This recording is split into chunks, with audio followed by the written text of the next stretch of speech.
chaîne 2, la FM leader sur Bamako et environ 95.2. Et moi j'aime bien ça.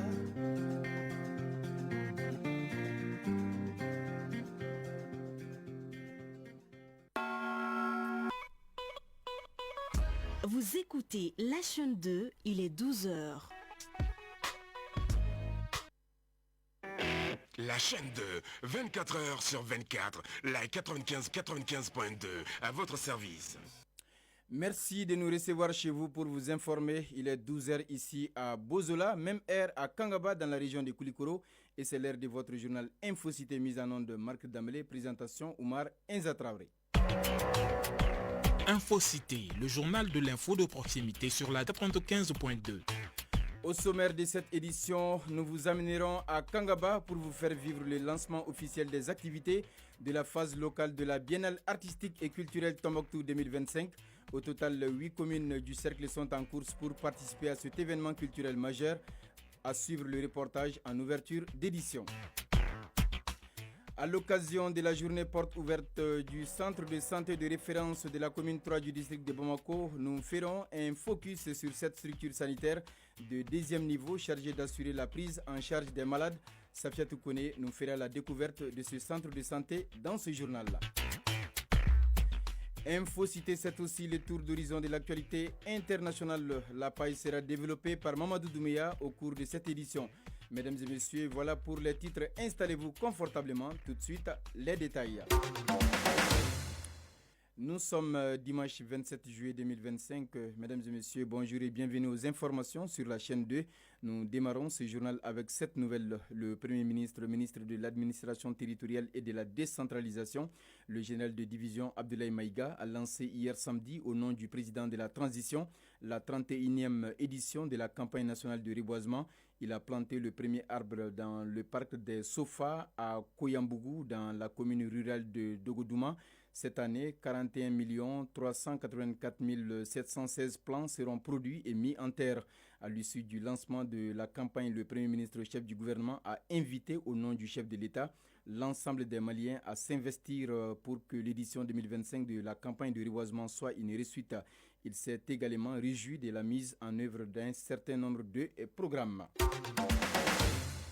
Comme annoncé dans les titres, le cercle de Kangaba, situé dans la région de Koulikoro, a officiellement lancé les activités de la phase locale de la Biennale artistique et culturelle Tombouctou 2025. 8 communes du cercle participent à cet événement culturel majeur qui va s'étendre sur 3 jours. À l'issue de cette phase, une commune du cercle sera désignée pour la phase régionale. La cérémonie de lancement a été présidée par le préfet du cercle de Kangaba. De retour de Kangaba, Amadou Diallo et Moussa Kamara nous font le point de cette activité culturelle. Le cercle de Kangaba vibre au rythme du lancement des activités de la phase locale de la Biennale artistique et culturelle Tombouctou 2025. L'événement est marqué par la prestation des troupes venues des 8 communes du cercle, chacune mettant en valeur l'identité culturelle de sa localité à travers chants, danses et des messages. Pépé Christophe, chef de la mission culturelle de Kangaba. Chaque commune représente ici cette variété culturelle. Le Nouga, le Kanyugo, le Maramandougou, le Benkadi, Barabagama et Narena sont tous des aires culturelles et chaque troupe a une spécificité. Les ressortissants du cercle de Kangaba saluent la portée historique de cette initiative qui constitue un véritable facteur de cohésion sociale. Lassina Bemba Kouyaté, ressortissant de Kangaba. Nous remercions toutes les troupes qui sont arrivées, les différentes communes du cercle, ils sont tous là. Ils ont tous répondu présent à l'appel de notre chef, le préfet du cercle Abundaou. En procédant au lancement officiel, le préfet du cercle de Kangaba se réjouit de la qualité de l'organisation et de l'implication de l'ensemble des acteurs locaux. Aboudaou, préfet du cercle de Kangaba. Les populations de Kangaba se sont regroupées autour de l'événement et vous avez constaté l'engouement. Pratiquement tous les villages sont là. Ça peut contribuer à apaiser le climat social. C'est le retour aux valeurs artistiques et culturelles. Durant 3 jours, les troupes venues des différentes communes du cercle se produiront dans diverses disciplines artistiques, notamment la danse traditionnelle et l'ensemble instrumental. Au terme des prestations, une troupe sera retenue pour représenter Kangaba à la phase régionale de la Biennale artistique et culturelle Tombouctou 2025. Retour à Bamako pour vous parler du centre de santé de référence de la commune 3 du district de Bamako. C'est une structure sanitaire de deuxième niveau chargée d'assurer la prise en charge des malades. Ce centre dispose de plusieurs spécialités médicales et techniques qui répondent aux besoins sanitaires, notamment la médecine générale, la pédiatrie et la chirurgie, entre autres. Ainsi, dans le cadre de la journée porte ouverte de ce centre de santé, notre reporter Safia Toukouné est allé à la rencontre de quelques spécialistes du dit centre suivant son reportage.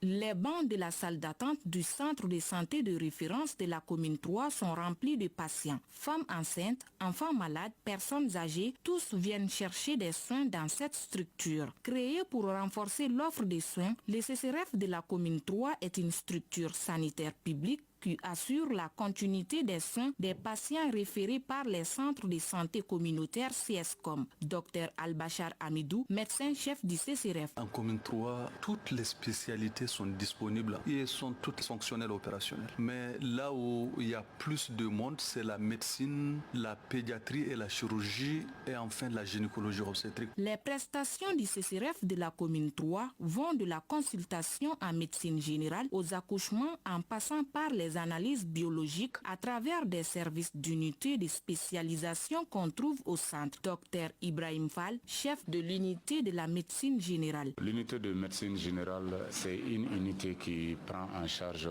les consultations curatives des adultes, c'est-à-dire de 15 ans et plus. Et l'unité est composée de 3 médecins spécialistes en médecine de famille et médecine communautaire. Dr Amadi Sissoko, chef de l'unité gynécologie obstétrique. On reçoit des patients et on prodigue des soins de prévention et des soins de traitement curatif. Concernant les soins préventifs, c'est la consultation prénatale, c'est-à-dire le suivi de la grossesse. Il y a la consultation de planification familiale. Ensuite, il y a la consultation pour le dépistage du cancer du col de l'utérus. Il y a la consultation postnatale. Dr Aïssata Samaki, chef de l'unité du laboratoire. Les analyses sont divisées en plusieurs séries de gammes. En matière de la parasitologie, on effectue la goutte épaisse qui permet de diagnostiquer le paludisme. En ce qui concerne la gamme biochimie, on fait les différentes analyses. En plus de ça, on fait l'hématologie, qui est la formule NFS, la numération formule sanguine, qui est l'étude du sang. Puis on a un mini-banque de sang. Outre ces spécialités, d'autres unités qualifiées font de ce centre une référence pour les populations locales à la recherche de soins de qualité. Dr Djitaba, chef de l'unité de la pédiatrie. Le service de pédiatrie fonctionne 24 heures sur 24. Nous assurons la consultation externe,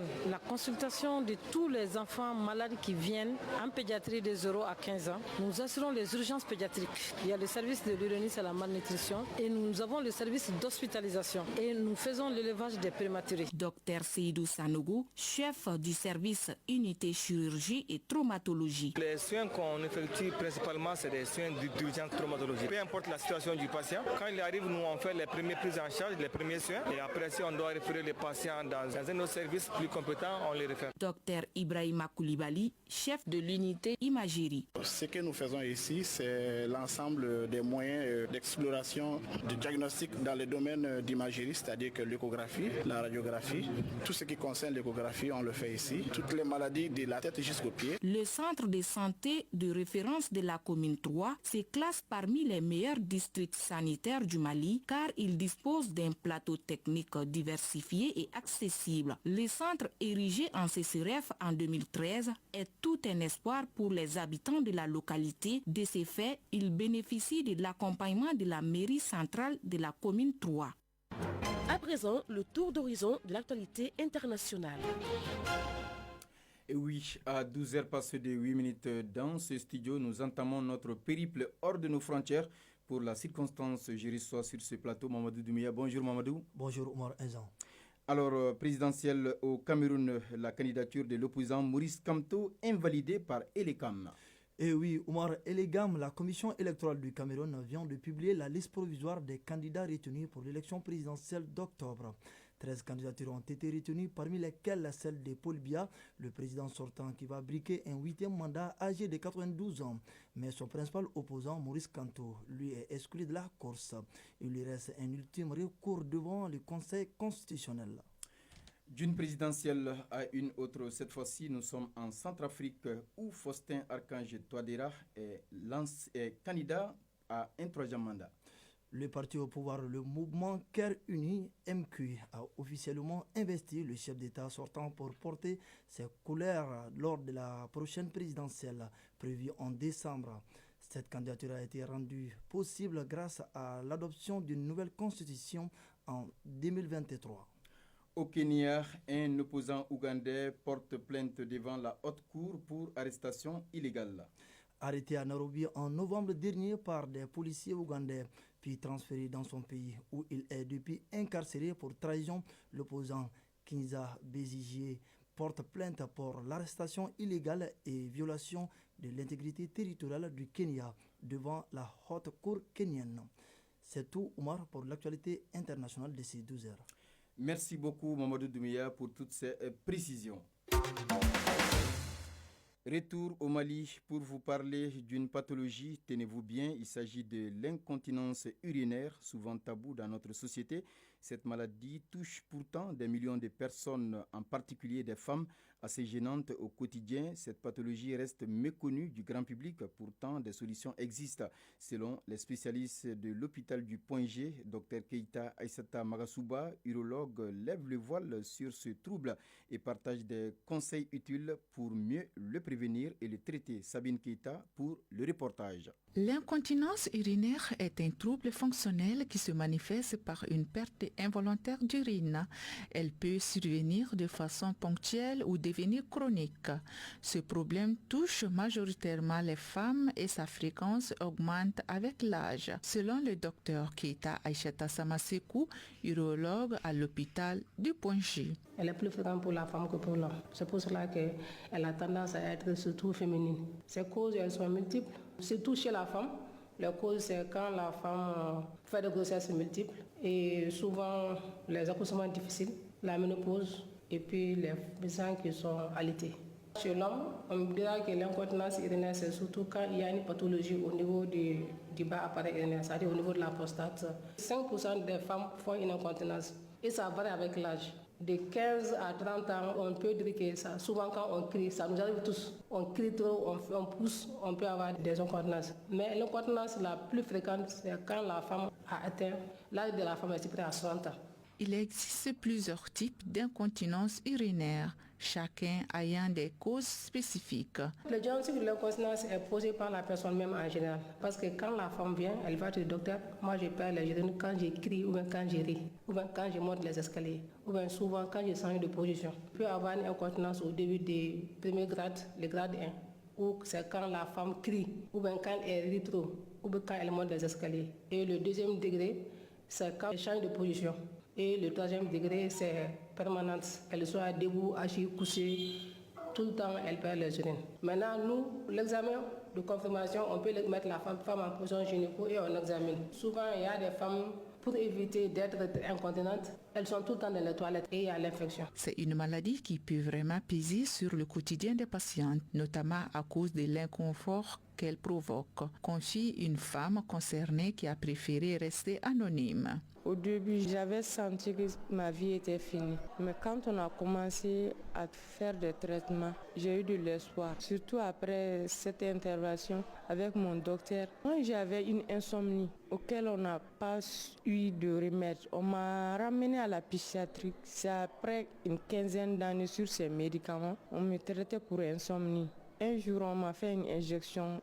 Ça a commencé à couler. Ça, c'était en 2011. Moi, je ne le savais pas, le docteur aussi, parce que je n'avais pas fait d'examen approprié pour ça. Les traitements varient en fonction du type d'incontinence et de son origine. Mais bonne nouvelle, il existe aussi des moyens simples de prévention. Dr Keita Aïssata Samasekou, urologue à l'hôpital du Point G. Ça te traite de trois manières. Il y a les médicaments qu'on peut donner, il y a la kinésithérapie, puis il y a la chirurgie.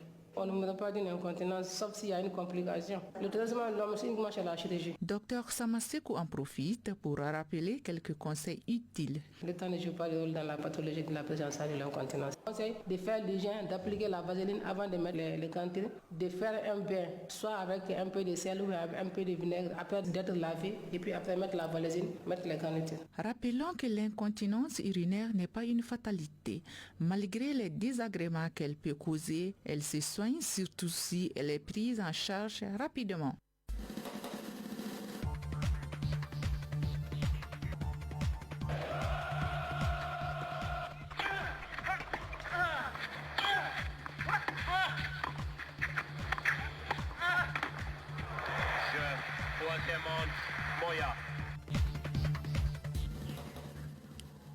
Vous l'aurez compris, en sport et en football, le Maroc a été renversé ce samedi en finale de la CAN féminine 2024 par le Nigeria 2-3 sur la pelouse du stade olympique de Rabat. Les Lions de l'Atlas ont mené 2-0 avant d'être renversés en toute fin de match. La finale de l'Euro féminin se joue ce dimanche. L'Angleterre, tenante du titre, affronte l'Espagne, championne du monde et finaliste pour la première fois dans cette compétition. L'Afrobasket féminin 2025 a officiellement débuté hier samedi au Palais des Sports de Treichville d'Abidjan en Côte d'Ivoire avec une première journée riche en émotions pour leur entrée en matière. Les Aigles basketteuses du Mali remportent une victoire serrée 55-53 contre le Soudan du Sud. Voilà, c'est l'essentiel de cette nouvelle sportive de ces 12 heures.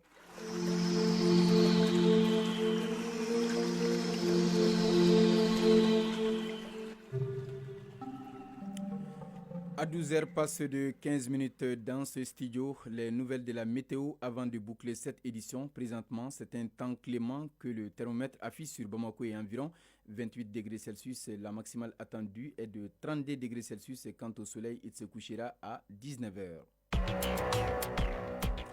C'est donc tout pour ce journal de la rédaction présenté par Oumar Enza Traoré. Réalisation Mamadou Douméa, mise en onde de Marc Damlé, mise en ligne Mohamed Koulibaly. Coordination éditoriale Seydou Traoré, Djefadjara, fidèles auditeurs de la 2. Un grand merci à vous d'avoir suivi cette édition. Gardez l'écoute à 18h. Vous serez en compagnie de Ibrahima Souri Traoré pour la deuxième édition d'Infocité. Passez d'excellents moments de radio en compagnie de nos programmes. La chaîne de 24 heures sur 24.